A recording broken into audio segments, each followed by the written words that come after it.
আজ রাতে যখন তুমি ঘুমাবে, তোমার মন বারবার একটি বিষয় পুনরাবৃত্তি করবে। প্রশ্ন হলো, আজ রাতে তোমার মন কি পুনরাবৃত্তি করবে? কারণ বেশিরভাগ মানুষ মনে করে যখন তারা ঘুমিয়ে পড়ে তখন সব কিছু থেমে যায়। কিন্তু স্নায়ুবিজ্ঞান একটি খুবই আকর্ষণীয় বিষয় দেখায়। তুমি যখন ঘুমাও তখন তোমার মস্তিষ্ক কেবল বন্ধ হয়ে যায় না, তোমার মস্তিষ্ক কাজ চালিয়ে যায়। তোমার মস্তিষ্ক প্রক্রিয়াকরণ চালিয়ে যায়। তোমার মস্তিষ্ক ঘুমানোর আগে তুমি যা ভাবছিলে সেটিকেই আরো শক্তিশালী করতে থাকে। তাই ঘুমানোর আগে তোমার শেষ চিন্তাগুলো ছোট কিছু নয়, এগুলো নির্দেশনা। আর আজ রাতে তোমার মন সেই নির্দেশনাগুলোই পুনরাবৃত্তি করবে পুরো রাত জুড়ে। তাই আসল প্রশ্ন এটা নয় যে তুমি ঘুমিয়েছিলে কিনা, আসল প্রশ্ন হলো তুমি ঘুমানোর সময় তোমার মন কি অনুশীলন করেছে। আর এই কথাগুলোর মাধ্যমে তুমি বুঝতে পারবে কেন এমন হয়, এ বিষয়ে বাইবেল কি বলে, এবং একটি সহজ রাতের অভ্যাস যা প্রতিদিন রাতে তোমার মন কি পুনরাবৃত্তি করবে তা পরিবর্তন করতে শুরু করতে পারে। অনেক মানুষ মনে করে ঘুম মানেই শুধু বিশ্রাম, কিন্তু ঘুম শুধু বিশ্রাম নয়, ঘুম প্রক্রিয়াকরণও। ঘুম সংগঠনের কাজ করে, ঘুম চিন্তাকে শক্তিশালী করে। ঘুমের সময় মস্তিষ্ক স্মৃতিগুলো সাজায়, আবেগ প্রক্রিয়াকরণ করে, চিন্তাগুলোকে দৃঢ় করে, মানসিক ধরনগুলোকে শক্তিশালী করে, ধারণাগুলোকে সংযুক্ত করে এবং তথ্য সংরক্ষণ করে। সহজ কথায়, তোমার মস্তিষ্ক রাতকে ব্যবহার করে যেগুলোকে গুরুত্বপূর্ণ মনে করে সেগুলোকে আরো শক্তিশালী করতে।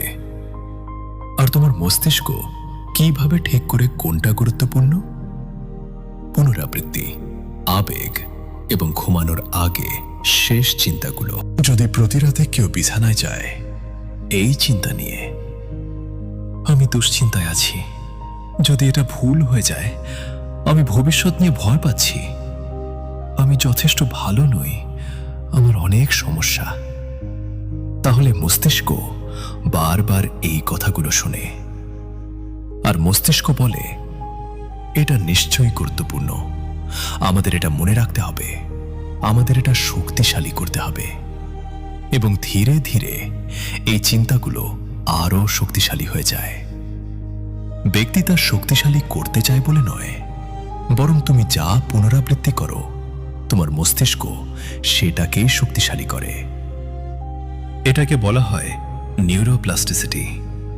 এর সহজ অর্থ হলো তোমার মস্তিষ্ক সব সময় পরিবর্তিত হচ্ছে, তোমার মস্তিষ্ক সব সময় নিজেকে নতুনভাবে গঠন করছে। তুমি যা ভাবো, যা অনুভব করো, যা পুনরাবৃত্তি করো এবং যেদিকে মনোযোগ দাও তার ভিত্তিতে। পুনরাবৃত্তি মস্তিষ্কে পথ তৈরি করে। তুমি যা পুনরাবৃত্তি করো সেটাই শক্তিশালী হয়, যা শক্তিশালী হয় সেটাই স্বয়ংক্রিয় হয়ে যায়, যা স্বয়ংক্রিয় হয়ে যায় সেটাই তোমার চিন্তার ধরন হয়ে ওঠে। তুমি যেমন ভাবো তেমনই তুমি জীবনযাপন করো। তাই যদি কেউ প্রতি রাতে ভয় পুনরাবৃত্তি করে, মস্তিষ্ক ভয়ে খুব দক্ষ হয়ে ওঠে।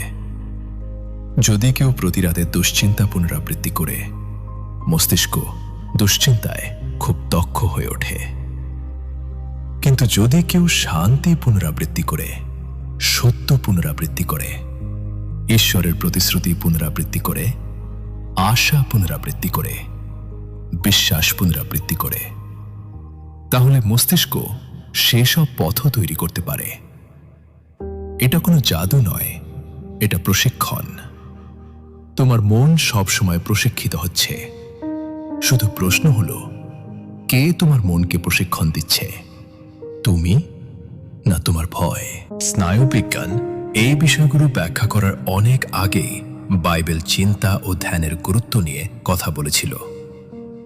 যিহোশুয়া 1:8 বলা হয়েছে, এই বিধির পুস্তক তোমার মুখ থেকে বিচ্ছিন্ন না হোক, দিনরাত এতে ধ্যান করো, যাতে এতে যা লেখা আছে সব পালন করতে তুমি সতর্ক থাকো।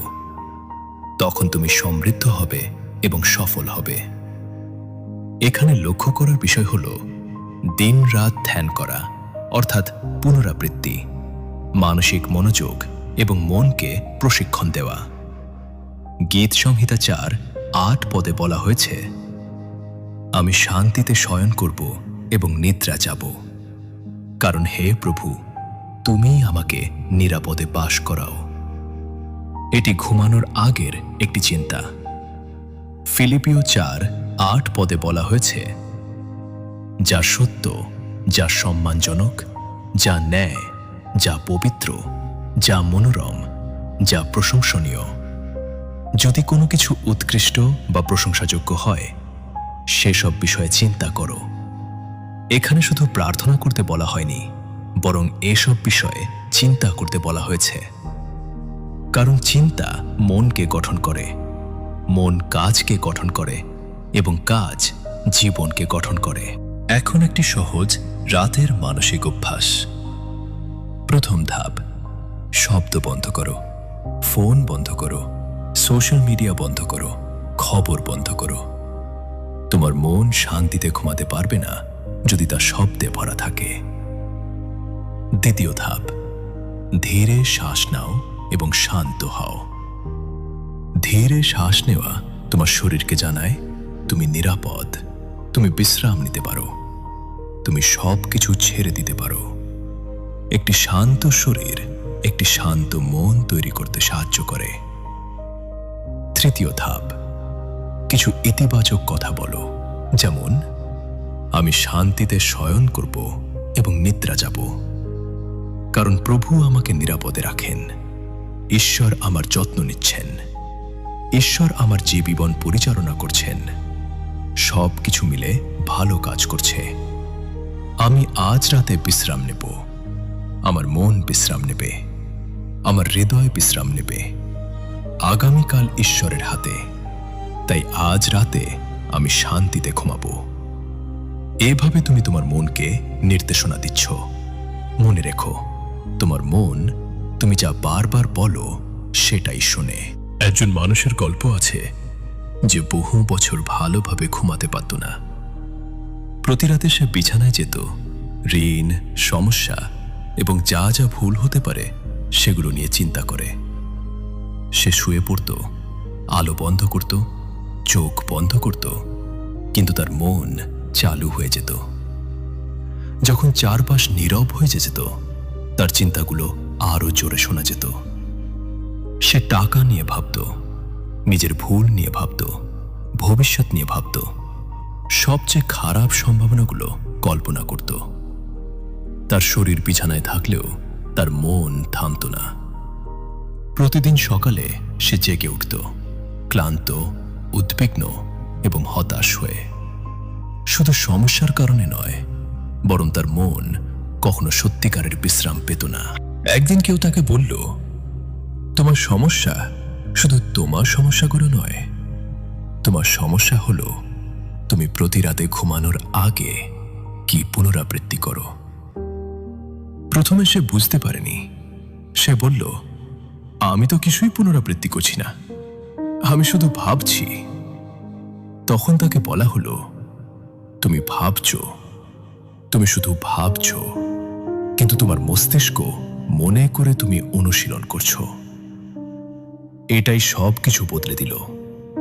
কারণ একবার ভাবা আর বছরের পর বছর প্রতি রাতে একই বিষয় ভাবার মধ্যে বড় পার্থক্য আছে। একটি হলো চিন্তা, অন্যটি হলো প্রশিক্ষণ। আর অনেক মানুষ এটা বুঝতে পারে না। পুনরাবৃত্তি প্রশিক্ষণ। তাই সে একটি সহজ অভ্যাস শুরু করলো। প্রতি রাতে ঘুমানোর আগে সে বলতো, ঈশ্বর আমার যত্ন নিচ্ছেন, ঈশ্বর আমাকে সাহায্য করছেন, সবকিছু মিলে ভালো কাজ করছে। আমি আজ রাতে শান্তিতে ঘুমাবো। আগামীকাল ঈশ্বরের হাতে, তাই আজ রাতে আমি বিশ্রাম নিচ্ছি। প্রথমে কিছুই বদলায়নি। অনেকে কয়েকদিন চেষ্টা করে বলে এটা কাজ করছে না, কিন্তু মন গঠিত হয় পুনরাবৃত্তির মাধ্যমে, একদিনের মাধ্যমে নয়। তার সমস্যাগুলো তখনও ছিল, দায়িত্বগুলো তখনও ছিল, জীবনও হঠাৎ বদলে যায়নি, কিন্তু ছোট একটি পরিবর্তন শুরু হয়েছিল। কিছুদিন পর সে লক্ষ্য করল সে দ্রুত ঘুমিয়ে পড়ছে, সকালে আরো শান্ত অনুভব করছে, রাতে তার আতঙ্ক কমছে, মানসিক অস্থিরতা কমছে এবং ঘুমানোর আগে সে বেশি শান্তি অনুভব করছে। তার সব সমস্যা চলে যায়নি, কিন্তু তার মন বদলে গিয়েছিল। আর যখন মন বদলায়, তুমি জীবনকে ভিন্নভাবে মোকাবিলা করো। এটি গুরুত্বপূর্ণ সত্য হল, শান্তি তখন আসে না যখন জীবন নিখুঁত হয়।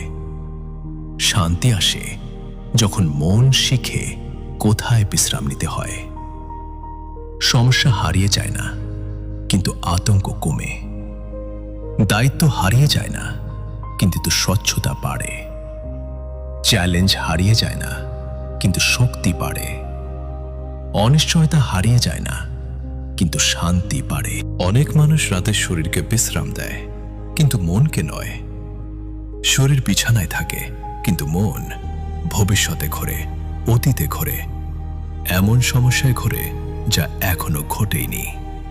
আর মস্তিষ্ক সবকিছু শোনে এবং ঘুমের সময় সেগুলোকে আরো শক্তিশালী করে, বিশেষ করে দিনের শেষের চিন্তাগুলোকে। এই কারণে ঘুমানোর আগে শেষ চিন্তাগুলো এত গুরুত্বপূর্ণ। এগুলো শুধু চিন্তা নয়, এগুলো নির্দেশনা। তাই যদি প্রতি রাতে তুমি নেতিবাচক চিন্তা নিয়ে ঘুমাতে যাও, তোমার মস্তিষ্ক সেগুলোকে গুরুত্বপূর্ণ মনে করে এবং আরো শক্তিশালী করে। কিন্তু যদি তুমি ইতিবাচক বিশ্বাসভিত্তিক চিন্তা নিয়ে ঘুমাতে যাও, তোমার মস্তিষ্ক সেগুলো শক্তিশালী করে। একই মস্তিষ্ক, একই রাত, একই ঘুম, কিন্তু ভিন্ন নির্দেশনা। আর সময়ের সঙ্গে সঙ্গে এই ভিন্ন নির্দেশনা ভিন্ন মন তৈরি করে, আর ভিন্ন মন ভিন্ন জীবন তৈরি করে। এর মানে এই নয় যে জীবনে কোনো সমস্যা থাকবে না। এর মানে হলো সমস্যাগুলো তোমার মনকে ভেঙে দিতে পারবে না। একটি শক্তিশালী জীবন প্রথমে একটি শক্তিশালী মনে গড়ে ওঠে। তাই আসল প্রশ্ন শুধু এটা নয়, আজ তুমি কি করেছ। আসল প্রশ্ন হলো, আজ তুমি তোমার মনে কি পুনরাবৃত্তি করেছ। আর আরো গুরুত্বপূর্ণ প্রশ্ন, আজ রাতে তোমার মন কি পুনরাবৃত্তি করবে। কারণ তুমি যখন ঘুমাবে, তোমার মন ফাঁকা থাকবে না। তোমার মন পুনরাবৃত্তি করবে, তোমার মস্তিষ্ক শক্তিশালী করবে এবং তোমার চিন্তাগুলো তোমার মনকে প্রশিক্ষণ দেবে। তাই ঘুমানোর আগে তুমি কি ভাবছো সে বিষয়ে সচেতন হও, কারণ তোমার মন শুনছে। আর তোমার মন যা প্রতি রাতে শোনে তা ধীরে ধীরে বিশ্বাস করতে শুরু করে। আর মন যা বিশ্বাস করে তা হয়ে উঠতে শুরু করে। মনে রেখো, রাতের শেষ চিন্তাই প্রায়শই ঘুমের সময় তোমার মনের প্রথম কাজ হয়ে ওঠে। তাই তোমার শেষ চিন্তাটি বেছে নাও বুঝে শুনে।